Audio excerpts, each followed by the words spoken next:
Hi, everyone. This is Stephen Abramowitz, author of Harmony's Bytes, and I'm so glad to have Kristine Jones back on the Hi, day guys. of her publishing of Destiny's Awakening. It's It's so the day. exciting, and congratulations. Thank you. Um, and she has been gracious enough to offer to ask me some questions, so I will pass it over to Kristine. Yeah, I'm excited to flip the script and be the person asking the questions this time around. So I hope you're ready. Oh, I'm So, ready. Steven, my first question for you is how you formed the idea for Harmony's Bites and what influenced your characters? Like, were they actual people that you know in life, or what gave you that inspiration to say, I want Nikki to be this type of person and Katie to be this type of person? Who are my, Well, they're like my two favorites. I love them. Oh, okay. Okay. Good. Good. Good. Good. Good to know. I never thought I would be an author. Um, at least I had dabbled with a couple children's books, with some, other creative endeavors. I tried writing a screenplay at one time, but nothing really took. And, as my careers changed, and so I did really hadn't thought about it. And then we were on vacation last August in Toronto, and I must have been really relaxed because I literally had a dream that the bulk of it was the premise for Harmony's Bites. I didn't have a title yet. I didn't have names for the characters, but I had, somebody doing online food reviews, and a guy falling for somebody doing those reviews, and two of her friends that helped her, create her brand. So I had all that, and then when I came back to home to Massachusetts, um, I started researching, San Francisco, my hometown, all the restaurants that I loved, and a lot of them just weren't around by 2011. So I said, I'm going to set it right in 2010 when they were all there, and start to build. So then I built the character profiles, and I don't know if the dream resonated or it just came to me, but I started cranking out character profiles for Scott and Harmony, of course, and Katie and Nikki. And and as I wrote, I wanted to stay true to those profiles I wrote. So that was sort of a good grounding exercise right at the beginning. Hmm. And then I just started to write. And I know you have a question about that later, so I'll hold off on the rest. Yeah. I do think it's fun when you start to develop characters because I did something very similar is I came up with my character list and then obviously you add people because you're like, oh, this is a side character I want to add or Yeah. they need to be in there. So you develop almost like a library, a glossary of your characters and all of the little ticks that they have and eccentricities. It's a lot of fun. So taking it to San Francisco though. You do an excellent job of describing San Francisco because you lived in San Francisco, so that was your Yes. life and that's where you were. So tell me though how you did some of the research behind like the pop culture elements that you Yes. include, the scientific, like the cell phone technology and QR Hmm. codes, things like that. How did you do that research? Well, the QR code was a key thing that I had to research early on because the technology had to exist in Yes. 2010 to really make the whole approved by Harmony's Bytes, the first chapter basically work. Mm-hmm. So that was the start. But then I started to say, okay, well, let's see. Oh, well, there were a few blockbusters left in San Francisco. So I had the scene where Scott um, is talking about that, or um, and and I started thinking, okay, I remember I had a gift of an iPod in 2008 when I graduated from one of my graduate programs, and so I knew that the iPods were around, and I wanted to see what they had in 2010. Certainly, I researched all the restaurants and what they were doing then, and the events. Like Scott takes Harmony on a date. I won't give everything away, but to Amoeba Records to see an artist, Yes. right? Or That even your Giants with like Tim Lincecum. Like I highlighted that part because I was like, oh, I remember watching the freak pitch. Like it was so yes, great. yes, and so every event that happens really happened on that date. So when that artist performed at Amoeba Records. That artist really did perform at Amoeba Records. Now, the whole backstage thing, I don't know about that, but I Right. kind of made that up. And the Giants game, I mean, Tim Lincecum was pitching. Buster Posey hadn't come up yet. I mean, all these things, the conversation that Scott and his brother Carl have is literally what I would have had with a friend had I been at that very game. Yeah. And I think you can feel that. I feel like there were a lot of very authentic feeling moments. And I do think it was some of that is obviously nostalgia because as you and I have discussed, San Francisco was one of my favorite places to visit as well, especially with like my son going to Giants games. So Yeah. I think that that's what struck me the most was that nostalgic element. So that was a lot of fun to read. Yeah. Um, and because this is a foodie rom-com, which I love as well. I'm really curious about the menu items, how you selected those. Like, tell me about your foodie back, like what is your premise for a foodie background for yourself? Do you cook like these types of things? Or so like is it a menu item or is it something that you've made that you're like, I'm gonna include that in the story? Well, as much as I was being you know, um, real about all those events, I was also being real about the restaurants. So now I hadn't been to every single restaurant. Some of them I had to work out geographically and for the Mhm. timing, but the bulk of them I had. And for example, they have their third date at a little Vietnamese restaurant um, called Min's Garden that we used to frequent when I lived in the area.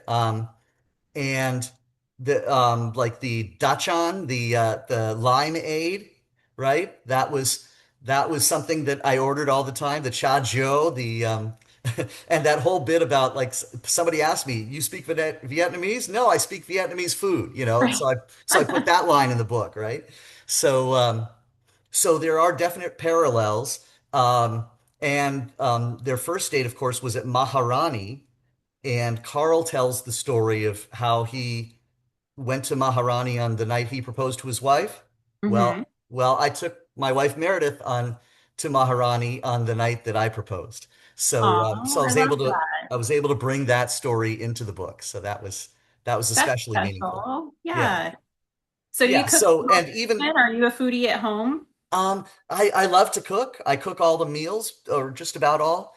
Um I I'm nowhere near a chef, but I like to take, I go to Trader Joe's a lot and we get a lot of, frozen items and I can mix sauces and put different vegetables with things and throw things together that way. So I like combining different elements and that's my chef superpower at home.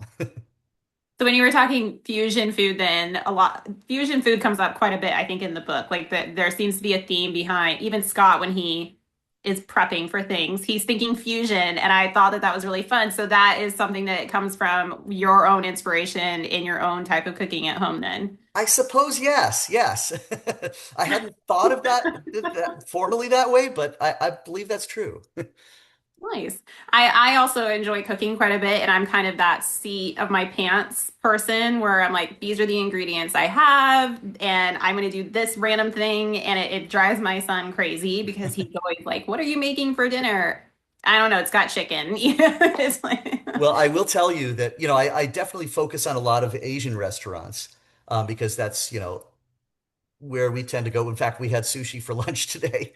Um, and, the scene where where Eddie and Scott are shopping for food for the meal Scott's going to cook for Harmony. Um, they just opened a new place called Tea Market um, in a town near us, and I mean, I was a kid in a candy store. I mean, I was shopping for these like dumplings and other appetizers, and I have certain dietary needs, so that has to play into it. But it definitely made me think of that chapter. that's a lot of fun. I like that. So then going back to your publishing story, becoming an author, you were talking about how you started like an August timeframe of 2025 and you're publishing this year in 2026. So kind of walk me through like your process of writing, how much time you were spending, because for me, we've talked about this too. Like my journey writing Destiny's Awakening started during COVID. So we're talking like 5, 6 years ago, and I've been perpetually tweaking, until Wow. now. So I'm Mhm. curious, like how you got there so fast comparatively. Not Ah, to make a comparison, but I am just curious what your process was. okay. Well, I have a couple tricks up my sleeve. One of them is I write like I speak. So, I put a few more fancy words in there, but generally I write like I speak. So I didn't do speech to text, but like I could have easily said it while I was typing. Um, the other thing is I built like some people put like like albums have like Easter eggs, Mhm. like hidden things. Well, my strategy was I kept building things coming up later in the story so that I would be motivated to get there.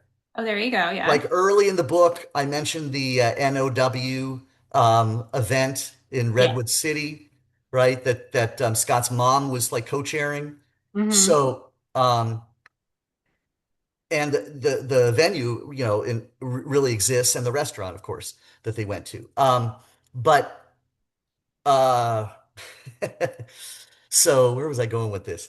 Um, Your Easter eggs. You were giving yeah, yourself so motivation. I would just build like I built that early in the story.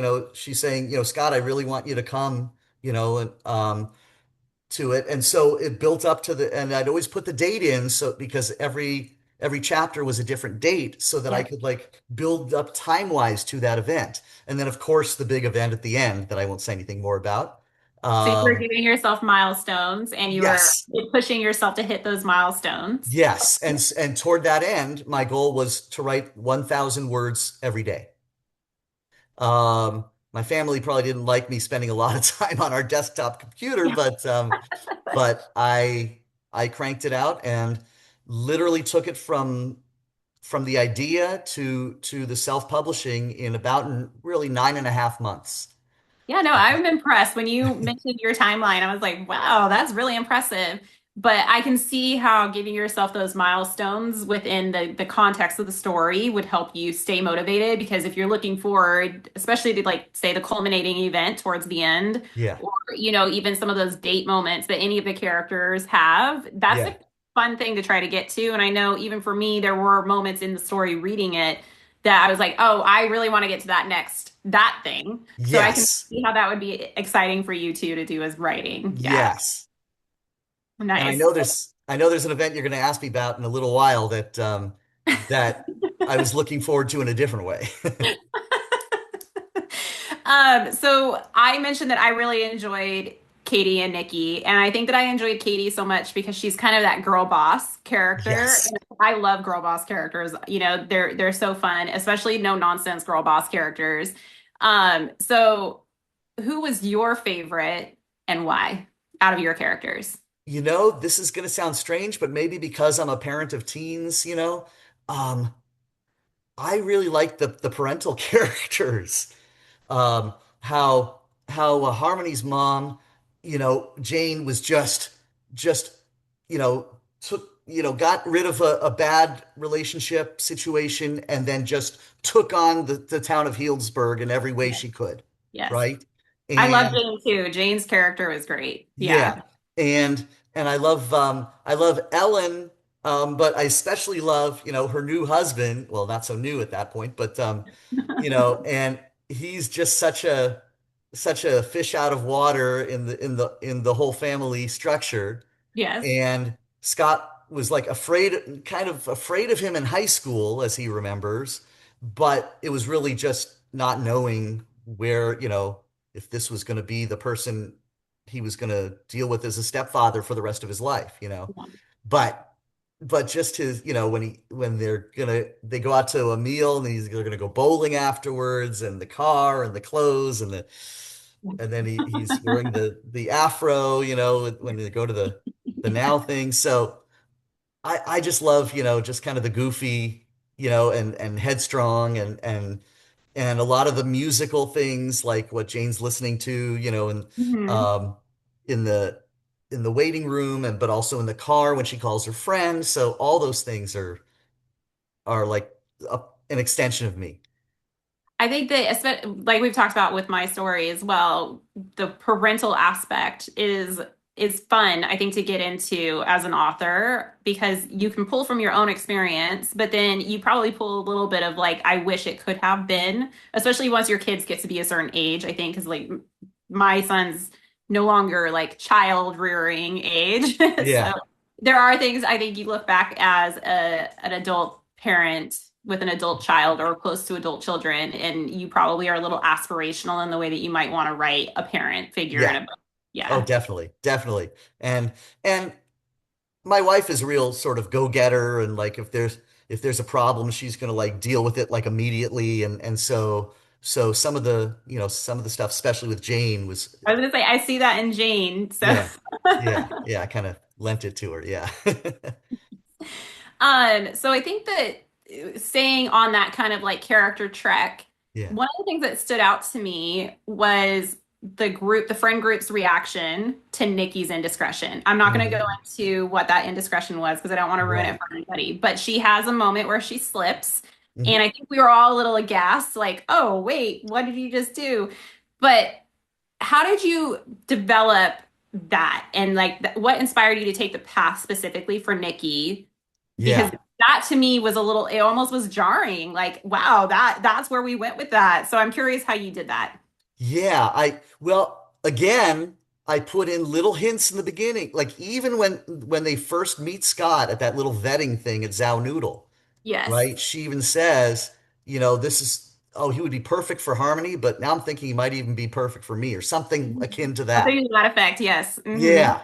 So so I built it from the beginning, and they're like little clues, like in their phone conversations and various things, and what the asides that she says, in her voice, Yes. and POV, the switching POV with these characters is a huge focus of mine. Hmm. I just want to add a little side story. When I was working with a fifth grade class, we read the book Restart by Gordon Corman, which is but it's a boy who is a bully, but then has an injury and he reinvents himself, but people still think he's a bully. And so it's told from about four or five different characters' perspectives. And so I took that and sort of put it on steroids and I probably have what, 9 or 10 different speakers in various parts of chapters. You did it well, though. So I will say you did it well, though, Stephen. thank Just you. you gave us who the character was before you switched POVs, but Yeah. the voice for each of those characters stayed very consistent. So I think that that made it easy to Yeah. keep up with those characters. Oh, thank you. Thank you. That's one of the best compliments I could receive. So back to Nikki. I mean, this was really her, when I say that there's, a physical and mental health journey that goes on during this. And Nikki really has that mental health journey. Yes. And it was only when I won't say exactly what, but when she embraces getting forgiveness from people in her past that she can really move forward. I So, think, what yeah. role do you think that, because Nikki's relationship status kind of changes in the book. Yes. So I'm Yes. curious, and it's kind of a surprise. You can tell that everybody's a little surprised. Yeah. Yeah. What role would you say that maybe accepting that for herself played in her like mental health Hmm. journey and her finding comfort within who she was? Well, I took it as that week that she went to this retreat. I tried to build a picture that there was a lot of vulnerability being played out, Hmm. right? And she said she had 3 friends, but Monica was the only one who was living in San Francisco. Yeah. Um, and she, this vulnerability, and I think at one point I said, I'm ready for some tears on Sunday morning when we have to, do this exercise, right? Hmm. So you meet somebody in your most vulnerable moments, and there's a deep bond there, even if it's just over, a week. So so I thought that was a good basis, and they were friends first, and then it kind of evolved, and so and San Francisco is definitely one of the most accepting, Yes. that even in 2010, right? Even though, as I put in my epilogue, that gay marriage had not been accepted yet in San It Francisco. was something that made me, I did, obviously being a California native and knowing that story of how all of those things have progressed here in California, I definitely was like, well, San Francisco is a really good choice for that time period Yeah, on how you took the characters. And I did like it. I liked that vein of the story. yeah. Oh, good, good, good. So kind of taking it back to the epilogue, which I really Yes. enjoyed. I thought it was fun how Harmony and Scott were riffing off of each other. Hmm. Say we're 16 years in the future now in your Okay. story. Where do you envision your characters now? Like what are Scott and Harmony doing? Are Katie and Sean still together? Like what are you envisioning in, Mm. because I already told you I was on the fence for a really long time with Sean. So Yeah, like I'm yeah, curious like what you foresee in the future for your characters. yeah. I think we realized that Harmony, through all her issues, and Scott through his journey with and without Harmony, um, they realize that they're the ones for each other. And so I think they would be married with like 3 or 4 kids, and she would probably, maybe get a brand that goes into newer technologies, and would be embracing, AI, maybe even start like, a Harmony's Bites themed restaurant. I mean, who knows, right? So I Hmm. think that's where they would go. Um, and Katie and Sean, I don't know. I don't know if they would, some betrayals. I mean, I it's hard, and being a single dad with the mom not really in the picture, Hmm. when push came to shove, who knows if that would have been, maybe Katie was, is so headstrong that she wants to have her own kids, Yeah. and maybe Sean wouldn't have been into that. So that, and I didn't spend enough time with Monica and Nikki to really know if that was, but it was definitely something that they felt pretty hard for each other. So Hmm. maybe That's they would wait around a few years until mhm. till the law caught up with their relationship. Yes. I like that idea for Spot and Harmony. I like that. So kind of give me your San Francisco to the East Coast journey. Are you still Yes. a Giants fan or have you left us behind? You can't be a Giants fan and then, I mean, this is like Red Sox like I was gonna nation say, can here, you and be a Giants fan safely I'll in tell the you a Red little Sox secret. town? Um, um, I it's better for talk shows that I listen to here when the Red Sox are not, world beaters, Hmm. right? So that's my excuse, but really I don't want them to succeed if, like this year they've had a renaissance while the Giants are horrible, but Yes. they got a lot of minor league talent now, so we'll Mhm. see. But so all my San Francisco sports teams, the Warriors, the 49ers, I'm still huge fans of, and don't get to watch them as much. And on that rare occasion when one of them is in the Super Bowl or the NBA championship or the, not so not so infrequent recently, but so that's when I, perk up, and I might even call in on a show Nice. when I can. Yeah. All right. So my last question for our Q&A is Yeah. what are your future writing goals? Do you have anything in mind? Are you working on anything new? What's next? Okay. Well, I'm gonna switch gears because a few years ago, I wrote a blog on it was a Wix site, and I still have it up. And I started to reminisce and tell the stories from my first career in television and radio production, which was from 1990 to 2004. And so each blog, and I put images on there, and each blog was its own kind of thing. And then I looked at it and I said, well, these are kind of like chapters, and this could, I could easily develop this into a memoir, probably not 415 pages, but some kind of a memoir of my first career. So then, life happened and et cetera. And I kind of left it dormant as soon as Harmony's Bites came into my mind. And I even found somebody who was interested in sort of critiquing the first five listings Hmm. as chapters, and they said they wanted me to build more of my emotional piece into it. So that's where that might be headed. But I also want to put my ducks in a row, and I'm not going to do anything with that memoir unless I can see that, Harmony's Bites is viable. Yeah, yeah, that makes sense. You And and I have talked about your maybe, blog, and it yeah, sounds like a very fun idea to yeah, me. yeah. Um, Oh, it's completely different, but it still has my voice and my humor and things of that nature. So we'll see.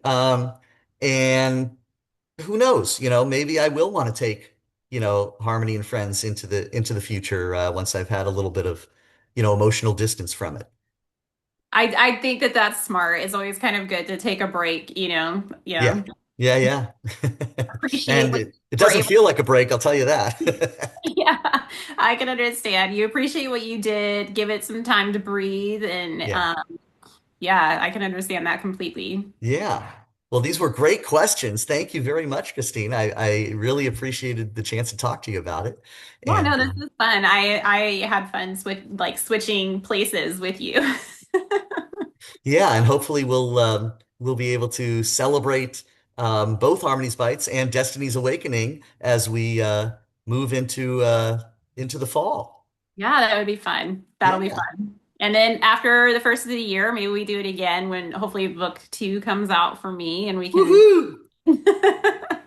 Love it. All right.